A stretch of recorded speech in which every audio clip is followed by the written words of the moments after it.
What's up, beautiful people? We're back with another episode of the B Chic podcast with your host, Brittany Ball. On the B Chic podcast, we believe that there's a healthy intersection between money, career, passion, and purpose. Grab your notebook, turn the volume up, and let's get into it. So today I'm super excited to start my new series on moving to Washington. So if you are new to the podcast, you might not know that I moved in 2019 with my husband to Dallas, Texas for a new job, literally weeks after we got married. And so I did a quick episode about that in 2019, I believe. And it just goes over my experience, talking about the differences I learned in the area, moving from the Midwest to the Southwest, and how I was just adjusting, and to just give insight to other people who are interested in moving to the area. So we have taken the big leap again and moved out to the Pacific Northwest, which is even further from Dallas than Dallas was from Milwaukee, where we originally came from. So it was a huge move, but I wanted to share about it just to give you an idea of what it's like living in the Pacific Northwest and what it's like taking a big step like that and how it pretty much changes your life when looking at the differences and the opportunities in moving. So I hope that this series is helpful to you. And even if you're not listening because you want to move here, but just for some of the life lessons I've learned and also what it takes to make a move like this financially, because it is a huge commitment. Luckily, we moved with the assistance of Nick's new job, which we will talk about a little bit, and that was very helpful, although it did require some skin in the game, so to speak, from us, because we had to cover a lot of expenses up front and then get reimbursed. I also just love talking about the regional differences. I can now say that I've lived in the Midwest, the Southwest, and the Pacific Northwest, which all have their own unique characteristics that I've come to love or not love so much. And so I'm just sharing that to help put things into perspective for you if you are considering making a similar move. Also, just to know your options. If you have lived in a specific area of the country for most of your life, you may not realize how things are different in other areas, and you think that the way a certain thing is done might be the same across the board, but that's not the case. And so just knowing what like the different options are out there just helps broaden your horizon, not just for travel, but for actually like immersing yourself in this new subculture within the United States and living there, actually being like a part of the residents. And something else that's really important to me and my husband as well, because we've had these conversations, is that it's important to explore areas outside of where you're from, outside of where you live, especially actually moving there and living there for a little while, because it definitely changes your perspective and gives you a better, broader view of the world. I can definitely attest to this because moving to Dallas right after we got married basically strengthened our marriage by not being surrounded by so many people that we know and love. And we were also able to kind of establish ourselves as a familial unit in a new territory. And being able to do that, whether you're married or single, just kind of helps you evolve as an adult and get to learn yourself a bit more as you are taken out of your comfort zone. And so I really appreciated that experience in Dallas right out of, pre-marriage, and then having that opportunity again now to kind of wipe the slate clean and try new things, embrace new opportunities, and see what's next for us in the journey.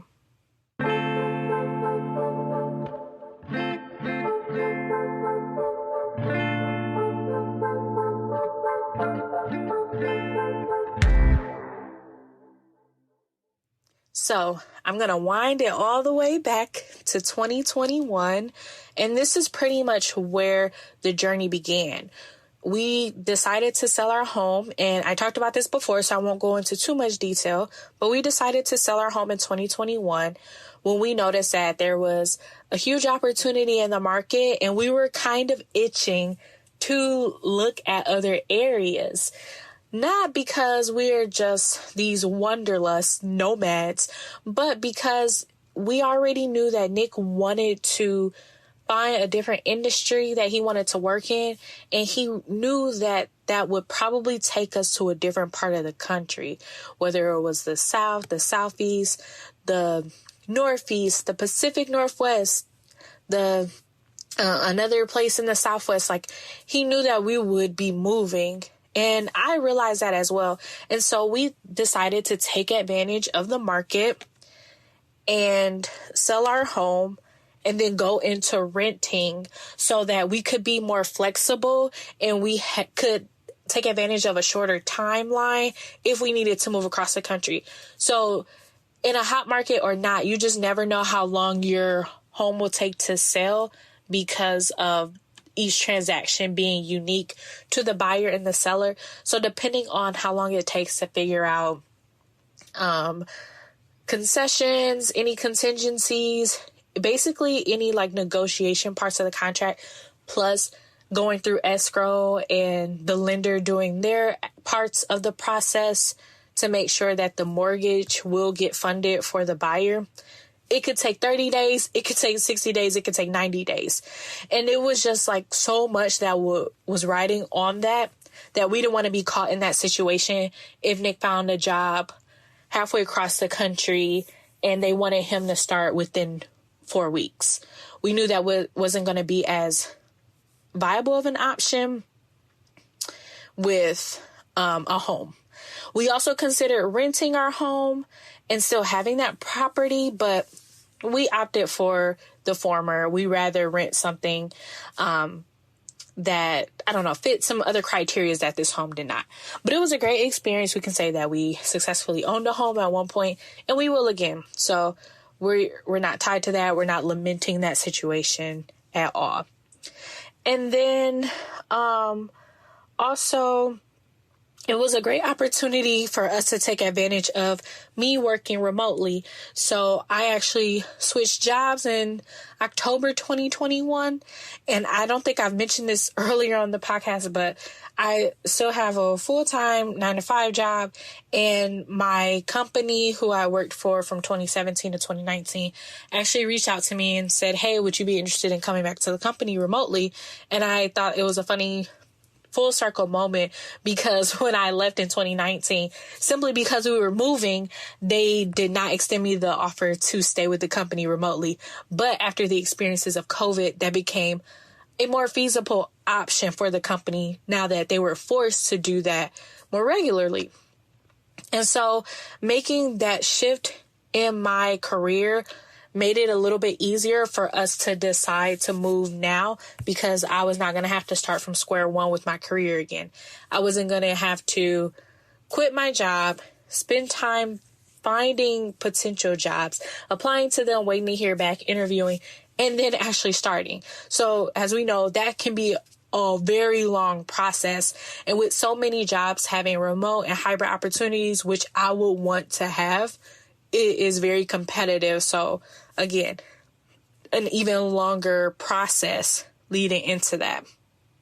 So with this opportunity at my current job, I knew that I'd be able to keep my role, continue to contribute to the household income, even if we moved. And also, I just want to state, as far as like a background thing, but if you're considering moving, Seattle was not our first pick. It was not the top pick when Nick was applying to jobs and looking at the different cities we'd potentially be moving to. It was in the top 3, but we didn't think we'd end up here. So we definitely kept an open mind throughout the process, and we had regular conversations, regular check-ins about the possibility of us moving here if it happened to be the place we ended up going with versus our top pick. And that was the reality. So when it actually happened, when he accepted the job, we were prepared for it mentally.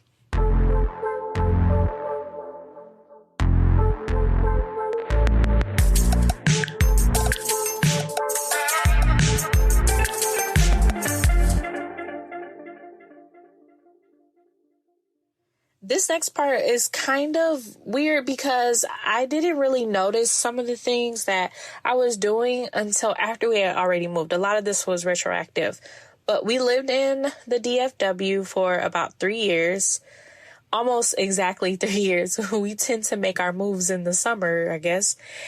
And we definitely formed our tribe while living there. We had a decent amount of friends, people who we could go to if we needed support, people who we could hang out with on weekends. And it really started to feel like home. And I didn't realize how much Dallas felt like home until we moved. And I felt like a fish out of water again. I don't know much about the area. I don't know a lot of people here. And it just hit me that we really did start to establish ourselves there. And it took some emotional preparation to move that I think I somewhat did by ignoring the fact that we were leaving a place that we were very familiar with and started to love in many ways, especially since we had people there who we knew and were close with. But also, we emotionally prepared ourselves by getting excited about the opportunity, not only focusing on the things that we didn't know, that we weren't sure how it was going to pan out, but just being excited about the opportunities that lie ahead, whether we knew what they were, like Nick's new job, or didn't know what they were, like our new favorite restaurants, new friends we would meet. We just stayed open to what was in store. And I think this is something that is helpful for any area of your life to keep in mind when you're experiencing change.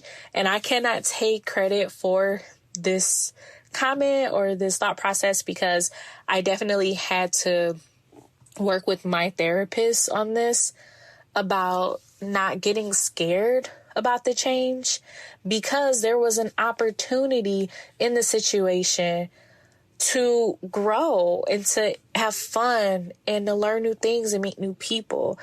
I was so nervous about not making any friends, not knowing anyone, and just being isolated that I made the transition a negative thing in my mind a lot of the time. But there's actually lots of opportunity in a situation like this that can help you grow. So that was something that was big for me, and recognizing that I was stepping out of a new comfort zone.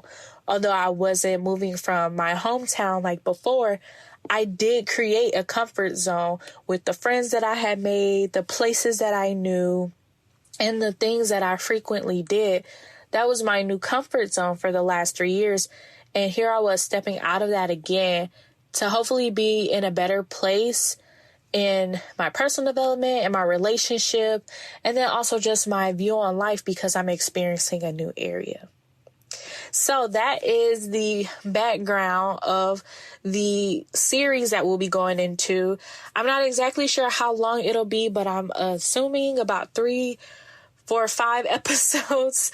We will see how far I get in each one. I don't want them to be too long, but some of the ideas that we will be covering in the next couple episodes relate to the actual research we did when we decided we wanted to move to Seattle. Well, actually, when we started to consider moving to Seattle, when Nick entered into the interview process for his job here.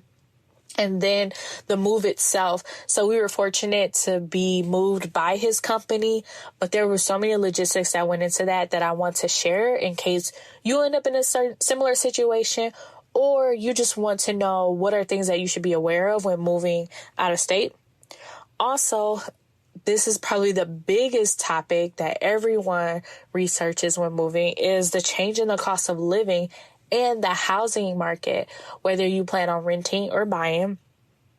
I'll also be talking about the differences from the Midwest and the Southwest, of course, because those are the places where I've lived and that's my point of reference. So you can kind of get an idea of what to expect. Also, the traffic and weather, because that's a big thing for me. Although I don't travel for work anymore, I like to know what I'm getting myself into traffic-wise, but also the weather plays into traffic, and then also just what your day-to-day life is like. And everybody already knows it rains a lot in Seattle, but there are other things about the weather that I want to talk about that stood out to me. And then lastly, just my story in general, how we've been getting settled, what are some new favorite things that we've discovered, separate from like the research and the move itself, what it's like living here as like a recent implant. So that's the series. I hope you're looking forward to it. And I'm looking forward to finally sharing my story. We've been talking about this move with the public since June. So it's been a while. It's been a little ride here.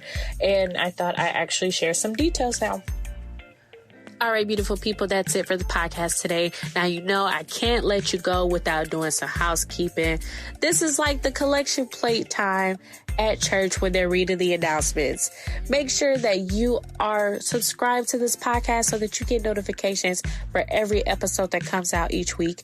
And while you're at it, go ahead and leave me a review on Apple Podcasts so that I know I'm dropping these golden nuggets as you deserve. Last but not least, head over to my website, bchicu.org. That's BCHIC.org, and download the B Chic budget template. I'm telling you, it's life-changing, especially if you don't already have a budget. As soon as you land on that page, you'll see a bluish gray bar at the top. Just click on the link and get signed up to get your budget template right away. All right, that's all I got for you this week. Next week, we'll come back with the heat. But in the meantime, keep it chic.